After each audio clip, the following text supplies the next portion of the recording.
Hello दोस्तों, आपका हमारे इस चैनल में स्वागत है। आज हम आपको मॉडल और एक्सीलेंस स्कूल का पुराना पेपर बताने जा रहे हैं जो 2022 में हुआ था। तो ये भाग 1 है। भाग 1 में आएगा हिंदी के प्रश्न। हिंदी तो शब्दकोश में आयुध शब्द का अर्थ है। तो आयुध शब्द का अर्थ है सी हथियार। अब अगला प्रश्न है पाहुन शब्द का पर्यायवाची है। इसका है सी अतिथि का अर्थ होता है पाहुन, अर्थात जिसके आने की तिथि निश्चित ना हो तो उसे कहते हैं हम पाहुन। अब प्रतिदिन शब्द में कौन सा समास है? तो प्रतिदिन शब्द में कौन सा है? अव्ययी भाव।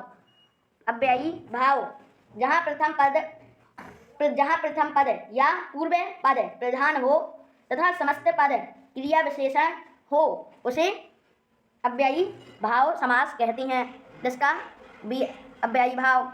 धुआंधार जल प्राप्त किस नदी के जल के गिरने से बनता है? कौन सी नदी? इसका उत्तर है सी नर्मदा। तो जैसे रेवा के नाम से भी जाना जाता है, नर्मदा नदी को रेवा के नाम से जाना जाता है। मध्य भारत की एक नदी और भारतीय उपमहाद्वीप की 5वीं सबसे लंबी नदी है ये। आत्मविश्वास पाठ गद्य की किस विधा में लिखा गया है? तो वो है सी निबंध। और सही वर्तनी छाटिए तो इसका है बी उज्ज्वल। तो ये सही लिखा है, ये वाला उज्ज्वल। अब नीचे चलते हैं। अब यहाँ पे अमृत शब्द का विलोम शब्द क्या होगा? अमृत का क्या होता है? अमृत का विलोम होता है विष। अब 9 दिन चले अढ़ाई कोस, कहावत का आशय क्या है? तो 9 दिन चले अढ़ाई कोस, इसका कहावत का आशय है धीमी गति से काम करना। अब नीचे निम्नलिखित में से परिमाणवाचक क्रिया विशेषण है। तो 9वें का क्या है? ए पर्याप्त। अब निम्नलिखित में से कौन सा शब्द तद्भव है? तो 10वें का क्या है? ए गांव एक तद्भव है। और पुत्र धैर्य अमृत ये सभी तत्सम शब्द हैं। और चौपाई छंद के प्रत्येक चरण में कितनी मात्राएं होती हैं? तो इसका उत्तर है सी 16 मात्राएं होती हैं। हिंदी को राजभाषा के रूप में स्वीकार किया गया, कब किया गया? तो इसका है ए 14 सितंबर 1949। 14 सितंबर 1949। अब लो नसानी अब ना नशे हो, पंक्ति में रस है। तो इसका है डी हास्य रस।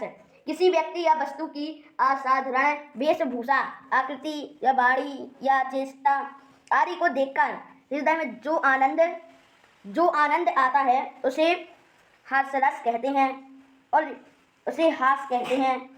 और जब यही हास जब विभाव अनुभाव और संचारी भावों से पुष्ट हो जाता है तो उसे हास्य रस कहते हैं। अब प्रभु जी तुम चंदन हम पानी, पंक्ति किस कवि की है? तो इसका उत्तर है सी रविदास जी। और नौ नभ के 9 विहग वृंद को, पंक्ति में कौन सा अलंकार है? तो इसमें है बी अनुप्रास अलंकार। अब भाग 2 है अंग्रेजी। भाग 2 में अंग्रेजी है। अब यहाँ पे अंग्रेजी आ गई। Identify the part of speech of the underlined word she wrote to me yesterday। इसमें कौन सा स्पीच का पार्ट है इस वाक्य में? तो she wrote to me yesterday इसमें कौन सा है? तो इसमें जो अंडरलाइन ये कौन सा शब्द है? तो ये है एडवर्ब। तो यही इसका उत्तर है। अब अगला है I have done the work। The passive voice of the sentence is. तो इसका क्या होगा? इसका है be the work has been done by me. तो इसमें ये होता है कि जो ये सिंपल टेंस है एक्टिव वॉइस, तो इसमें पहले कर्ता आता है, सबसे लास्ट में आता है कर्म। और इसमें पैसिव वॉइस में सबसे पहले आता है कर्म, फिर आता है सबसे लास्ट में कर्ता। इसी को हम करते हुए इसी का सेंटेंस को हम करेंगे। तो the work has been done by me. अब नीचे चलते हैं। Fill in the blank with a suitable prepositional phrase.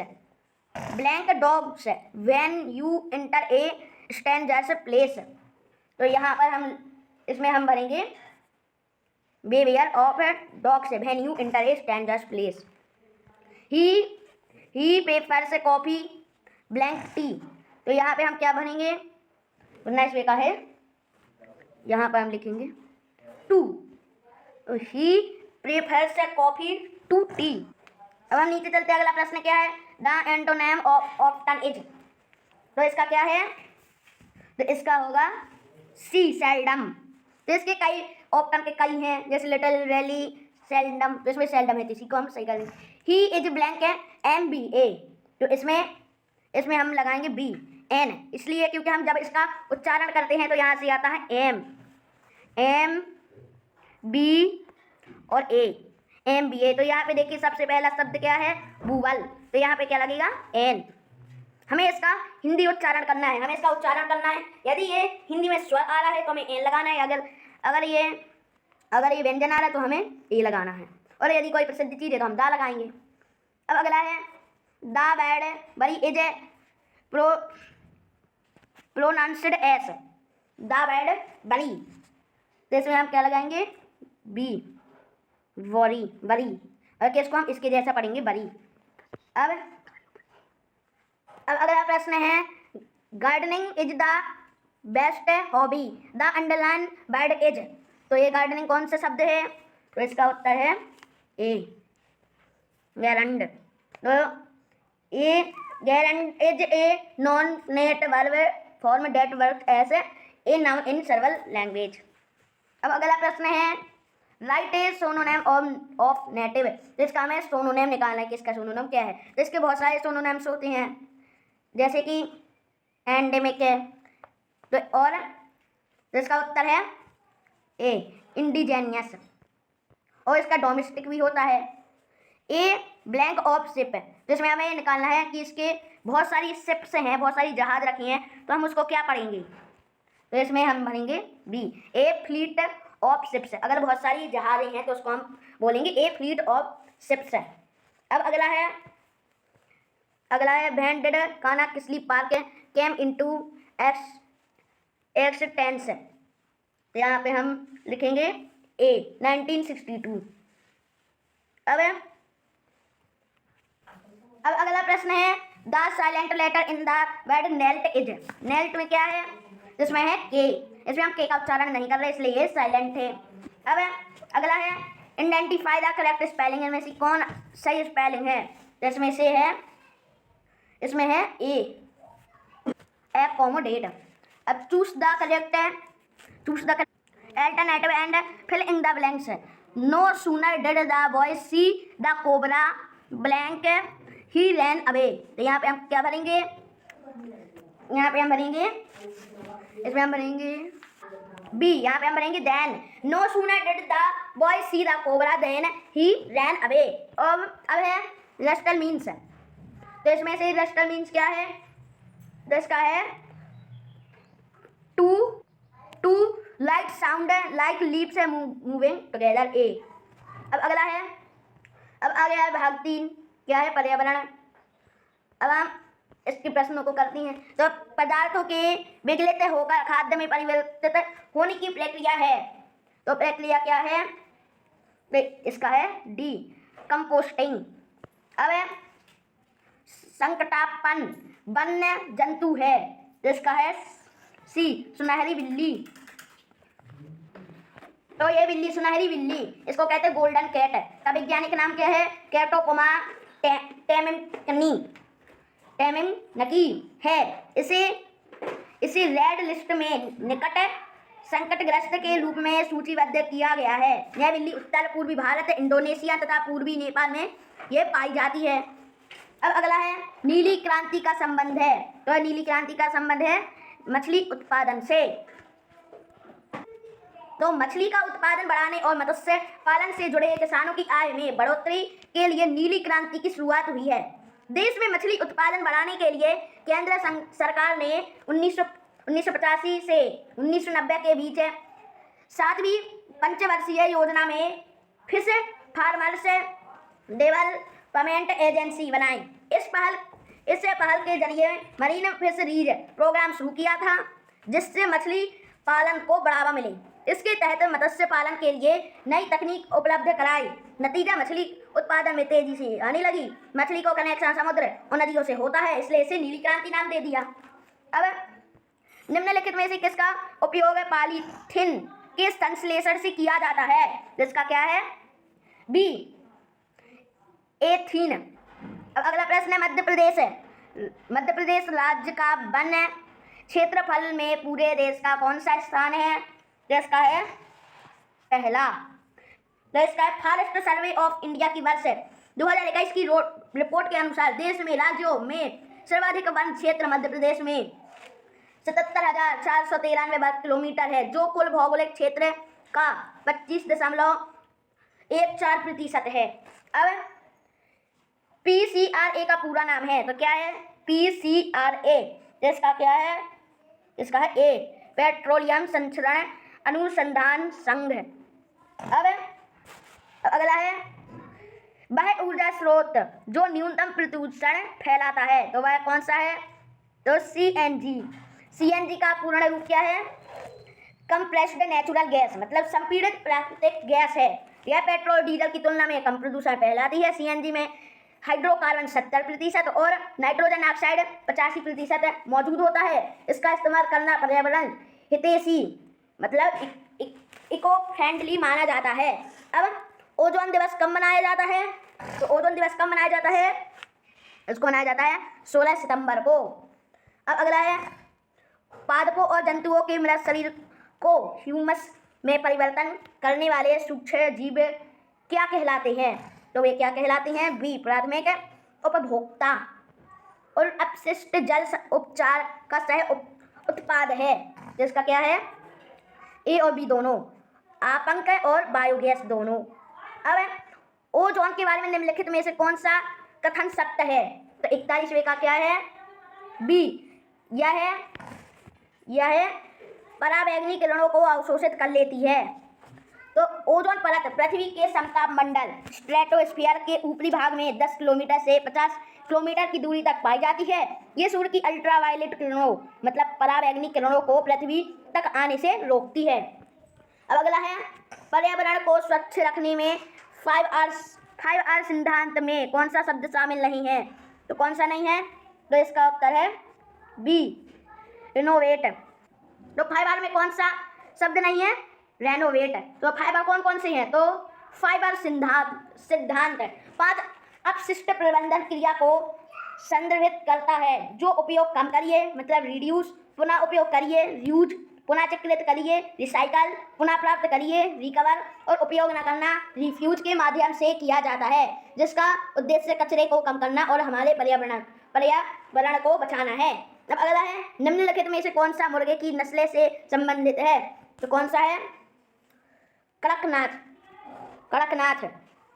अब जनसंख्या वृद्धि के मुख्य कारण हैं, तो क्या है? इसका है डी उपयुक्त सभी निम्न साक्षरता, कम आयु में विवाह हो रहा है और परिवार नियोजन में विमुखता। जैव विविधता का अंतर्राष्ट्रीय कार्यालय कहाँ स्थित है? तो कहाँ है? इसका उत्तर है बी रोम में। अब अगला प्रश्न है अब भाग चौथा सामान्य ज्ञान में क्या है? हेलिओडोरस स्तंभ अभिलेख किस प्राचीन शहर में स्थापित है? तो कहाँ है? तो ये है डी बेसनगर। तो हेलिओडोरस स्तंभ पूर्वी मालवा के बेसनगर में स्थित है। इसे लोक भाषा में खाम बाबा के रूप में माना जाता है और एक ही पत्थर को काट कर बनाया जाता है। तो इसको एक ही पत्थर के रूप में काट के बनाया जाता है। और पुष्प की अभिलाषा कविता के लेखक कौन है? तो इसका है माखनलाल चतुर्वेदी। अब हाई टाइगर सफारी कहाँ स्थित है? तो ये कहाँ है? इसका है सी मुकुंदपुर। ये मुकुंदपुर कहाँ है? मध्य प्रदेश में ही है। और अहिरी लोक नृत्य किस जनजाति से संबंधित है? तो कहाँ से है? भारिया जनजाति से संबंधित है। अब अगला प्रश्न क्या है? कोरोना वायरस परिवार से संबंधित अन्य कौन सा वायरस है? तो कौन सा है? जिसका है सी SARS और MERS। तो SARS क्या कहलाता है? सर्वे एक्यूट है, सर्वे एक्यूट रेस्पिरेटरी, और MERS का middle east respiratory syndrome.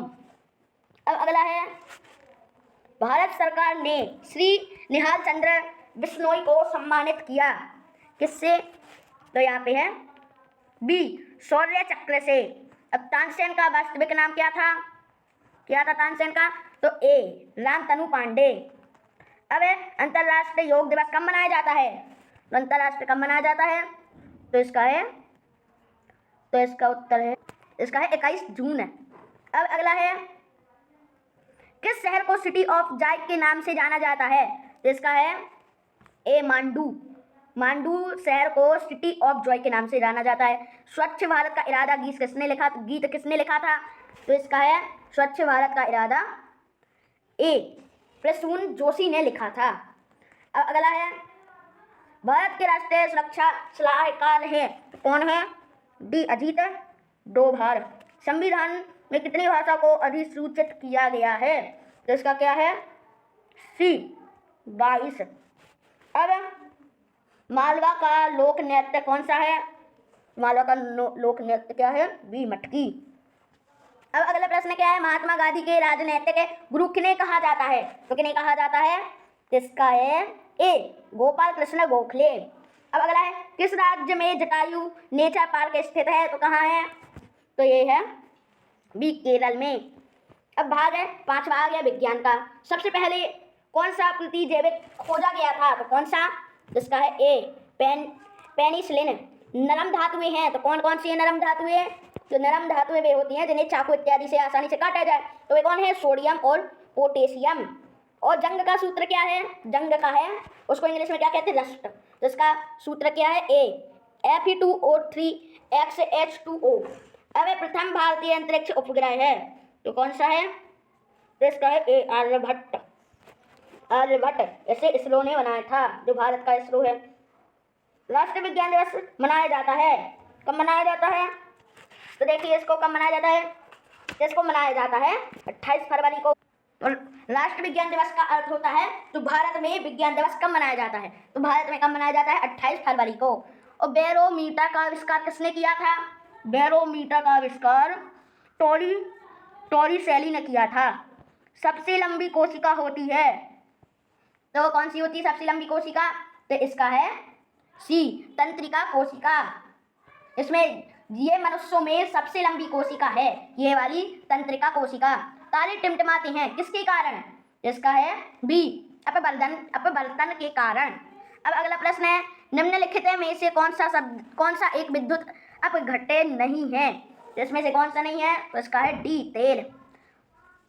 Iron का अयस्क है, जिसका क्या है? आयरन लोहे का एक प्रमुख अयस्क है, मैग्नेटाइट है। इसका रासायनिक सूत्र है Fe3O4 है। किण्वन की खोज किसने की? तो इसका है इसका उत्तर है ए लुई पास्चर। और अगला है, निम्नलिखित में से सबसे हल्का परमाणु कण कौन सा है? तो कौन सा है? तो इसका है ए इलेक्ट्रॉन। और अग्निशामक यंत्र में उपयोग होने वाली गैसें तो कौन सी है? तो इसका है ए कार्बन डाइऑक्साइड। पृथ्वी व्यवहार करती है, तो कैसी करती है पृथ्वी? तो बी एक दंड चुंबक की भांति। ईंधन के अपूर्ण दहन में कौन सी गैस उत्पन्न होती है? तो इसका है बी कार्बन मोनोऑक्साइड। अब अगला प्रश्न क्या है, उत्तरी गोलार्ध में दिन रात की तिथि को बराबर होती हैं? तो इसका है ए 21 मार्च। तो विषव ऐसा समय बिंदु होता है जब दिन रात बराबर होती हैं। यह घटना विषुवत कहलाती है। यदि दो लोग भूमध्य रेखा से समान दूरी पर खड़े हों तो उन्हें दिन रात की लंबाई लगभग बराबर महसूस होगी। यह घटना 21 मार्च और 23 सितंबर को होती है। तारों की दूरी मापने की इकाई है, तो क्या है? तारों की दूरी मापने की इकाई कहलाती है डी प्रकाश वर्ष।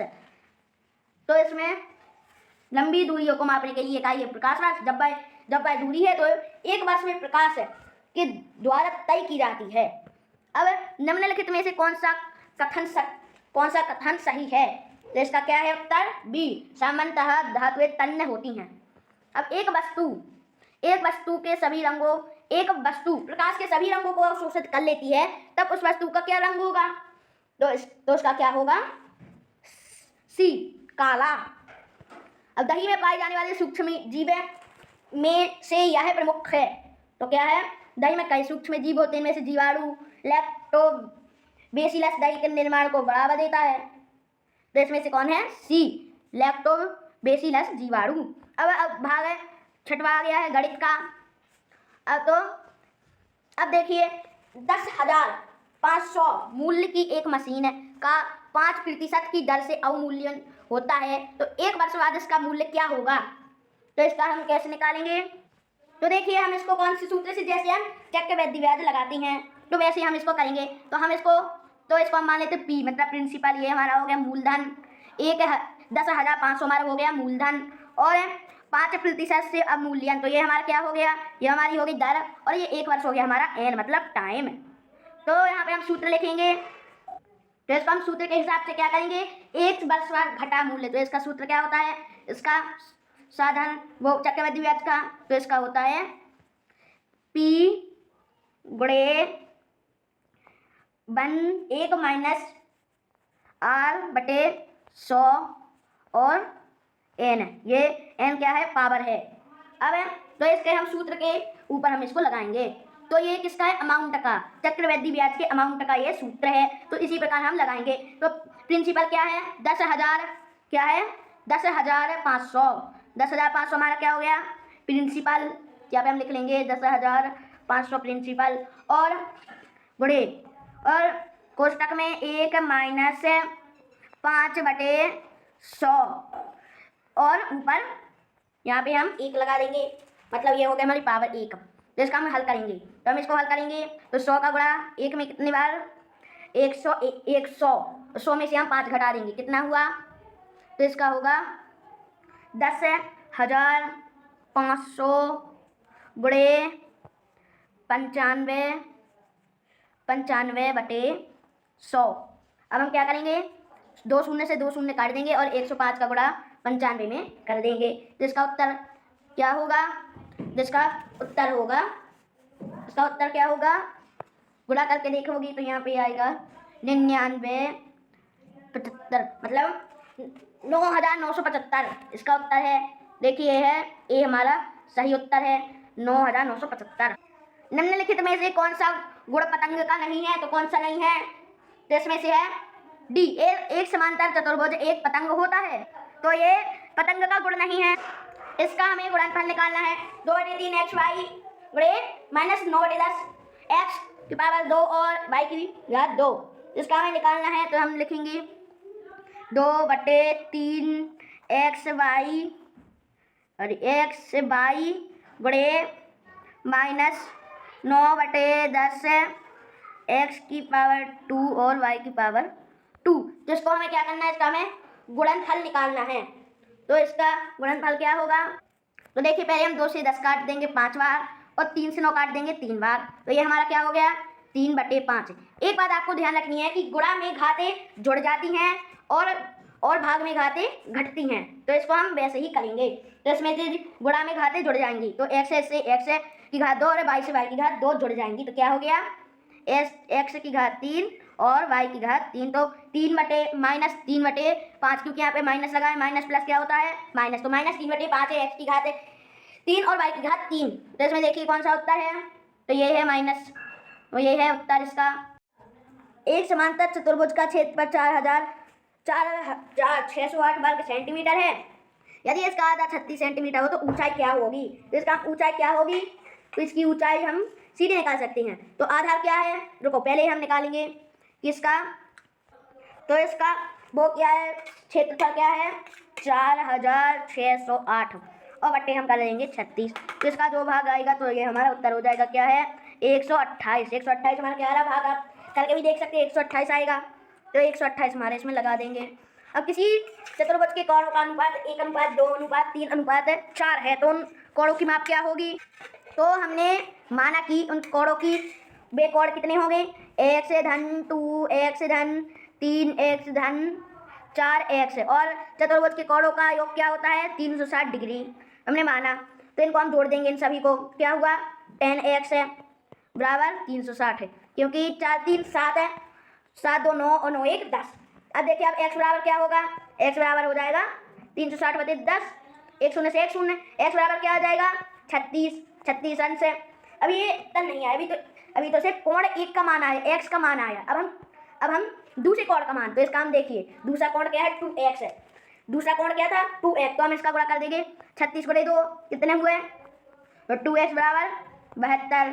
अब हम 3x अब तीसरा कोण निकालना है, तो इसी का हम कर लेंगे 3 से गुणा, तो 36 बटे 3 कितने होते हैं, तो 3x बराबर क्या आ गया हमारा 108। अब इसी का हमें चौथा कोण निकालना, तो हम किससे गुणा कर देंगे 4 से, तो क्या आ गया, तो 4x बराबर 144। तो देखिए कौन सा उत्तर है 36 से 72 108 है 144, तो कौन सा है, तो ये 36 72 108 144। 3 लगातार पूर्णांकों का योग 51 है, वे पूर्णांक क्या होंगे, तो इसका क्या है ए 16 17 18। तो हमने माना कि वे पूर्णांक क्या है, तो वे पूर्णांक क्या होंगे, हमने माना कि वे पूर्णांक क्या होंगे x और दूसरा x धन 1 है और तीसरा x धन 2। और अब देखिए प्रश्न अनुसार क्या होगा, x धन कोष्टक में x धन 1 है और धन x धन 2 बराबर क्या होगा 51, क्योंकि 51 है योग है।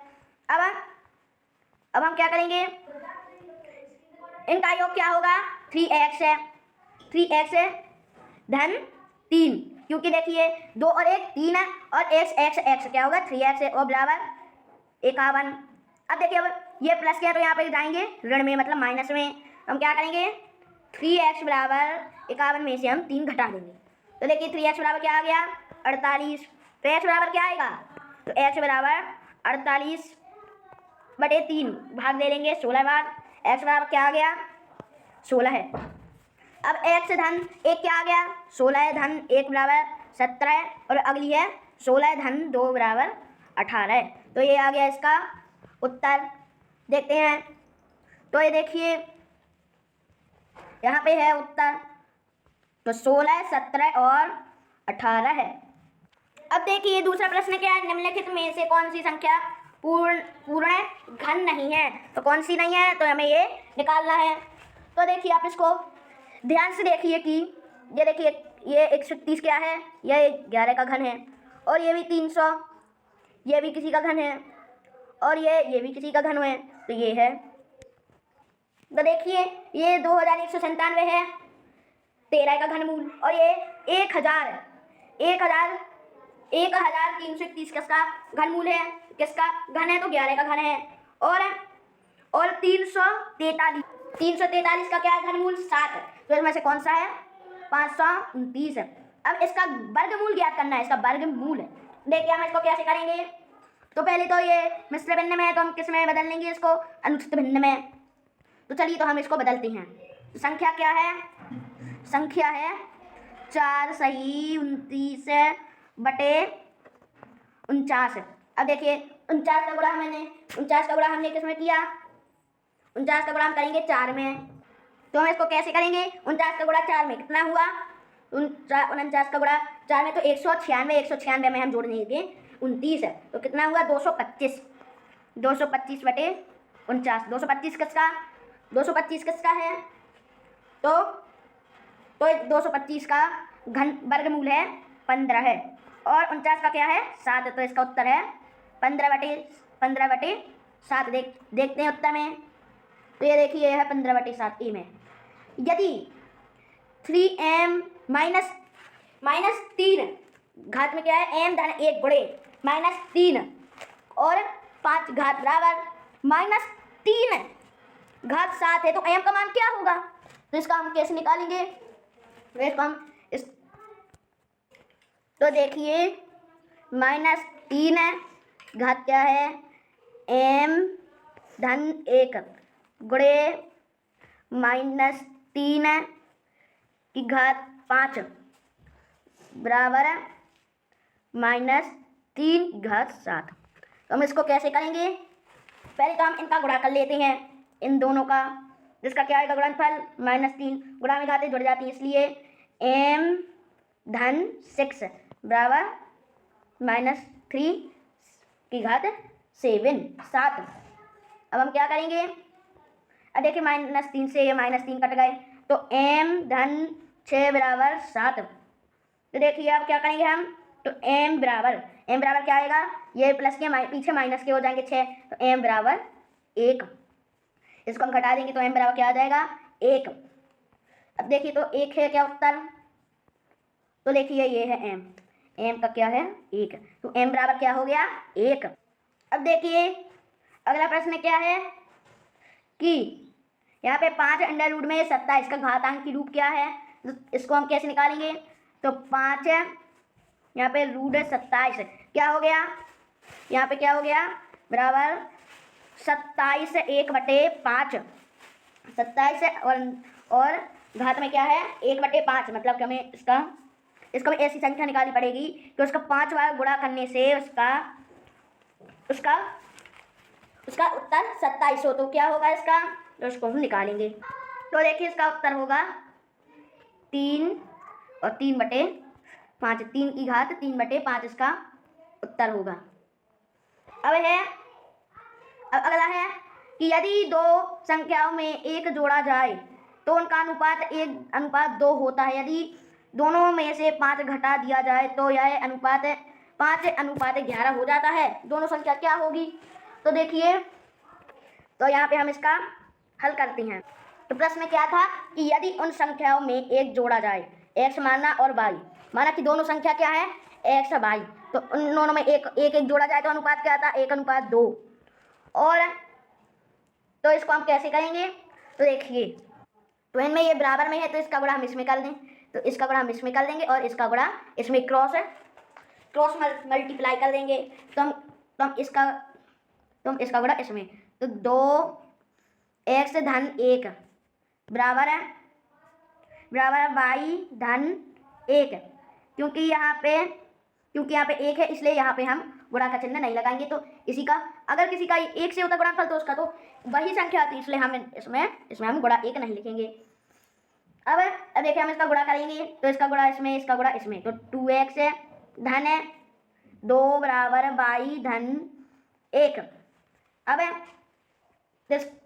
इसमें हम 2, तो इसमें हम यहाँ पे हम 2 लिखेंगे क्योंकि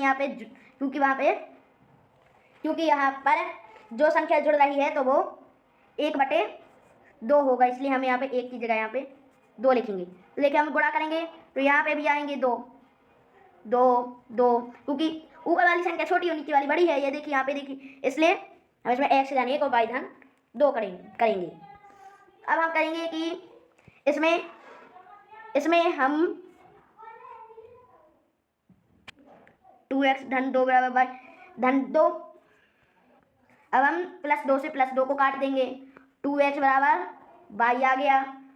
अब देखिए अब उनमें से 5 घट रहा था तो प्रश्न अनुसार क्या हो गया 1 - 5 और y - 5 बराबर 5/11 आ रहा था उनका अनुपात, तो 11x धन 5 बराबर 5y - 5।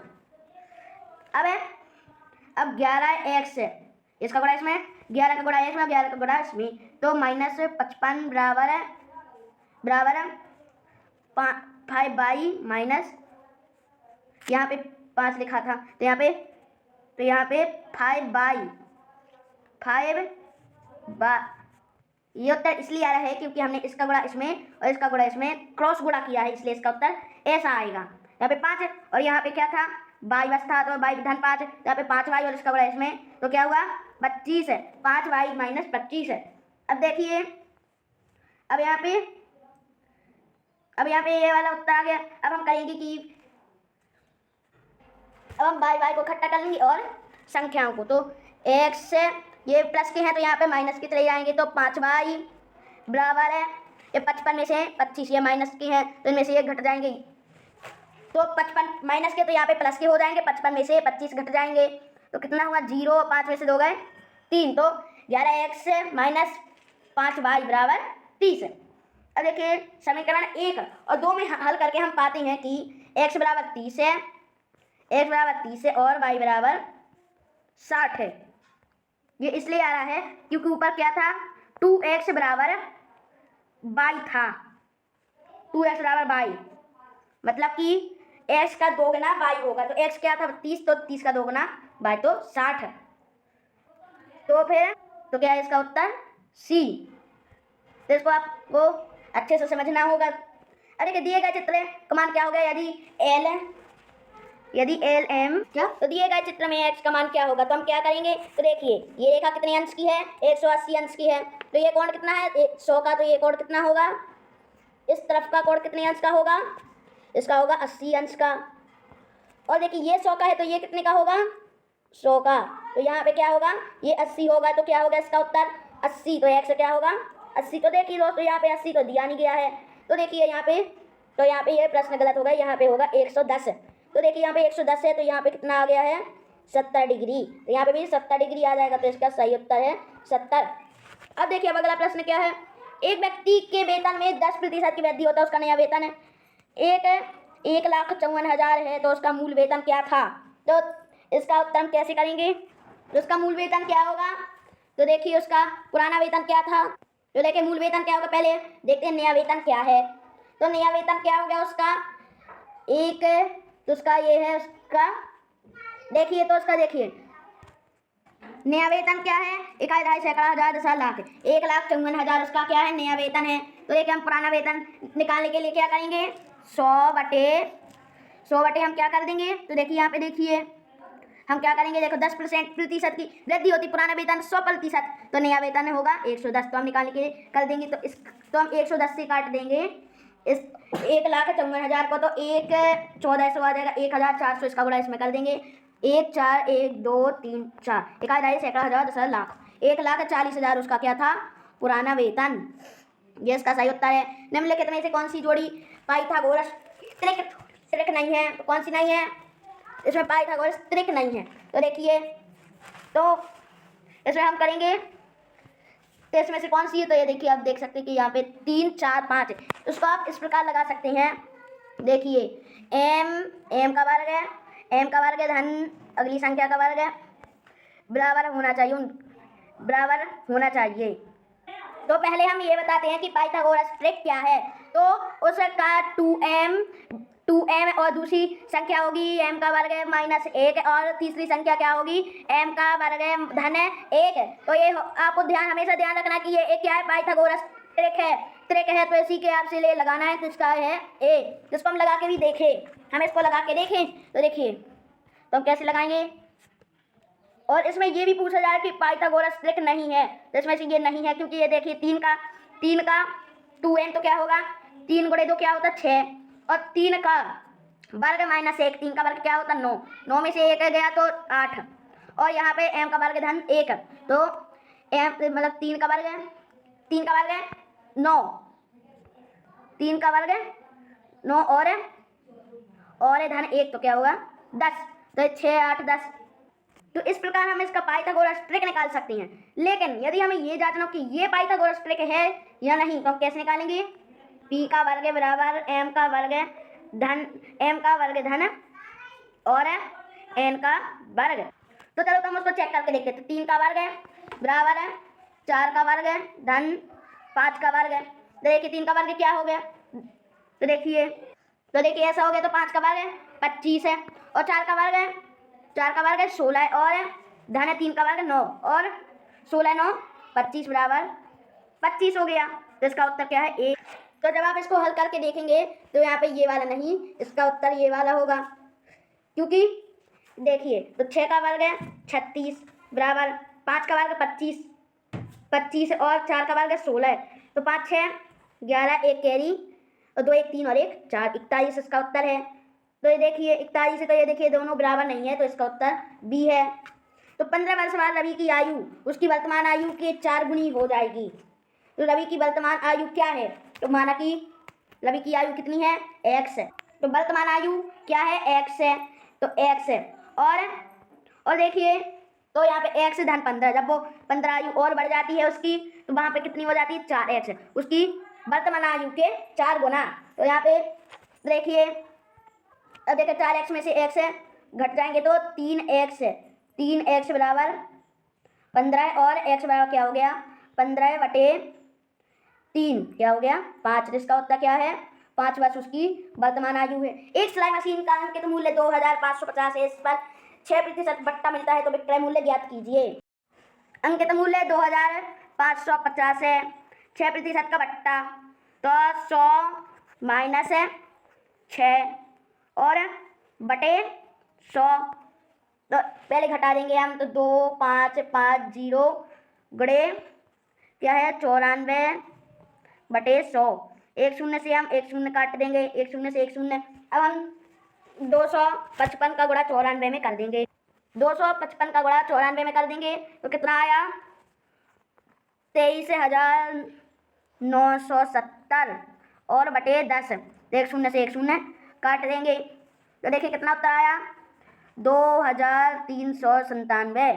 तो देखिए क्या यही उत्तर है, हाँ यही है 2397। वह छोटी संख्या ज्ञात कीजिए जिसका गुणा 192 में गुणा करने से गुणनफल पूर्ण वर्ग बन जाता है। तो इसका क्या होगा B 3। आप ऐसे सभी से गुणा करके देख लीजिए कि वह पूर्ण वर्ग बन रहा है या नहीं। तो 192 का गुणा 3 में करते तो 576 आता है और गुणनफल क्या है 576। तो 576 किसका वर्ग है वो है 24 का, इसलिए इसका उत्तर 3 सही है और हार्डी रामानुजन संख्या कहलाती है। इसका उत्तर है A 1729। यदि किसी वृत्त की त्रिज्या को दोगुना कर दिया जाए तो उस वृत्त की परिधि होगी, तो यदि त्रिज्या को दोगुना कर दिया जाए तो उसकी परिधि भी दोगुनी हो जाएगी। अब 2x धन 5 और 4x माइनस 3 का गुणनफल क्या है तो इसका हम गुणनफल कर लेंगे। तो क्या है 2x धन 5 गुणे 4x माइनस 3। तो इसका गुणनफल निकालेंगे बराबर में क्या होगा तो हम इसका गुणा इन दोनों में कर देंगे और इसका गुणा इन दोनों में कर देंगे। तो इसी को करते हुए हम गुणा करते हैं तो 2x और 4x काम करेंगे गुणा।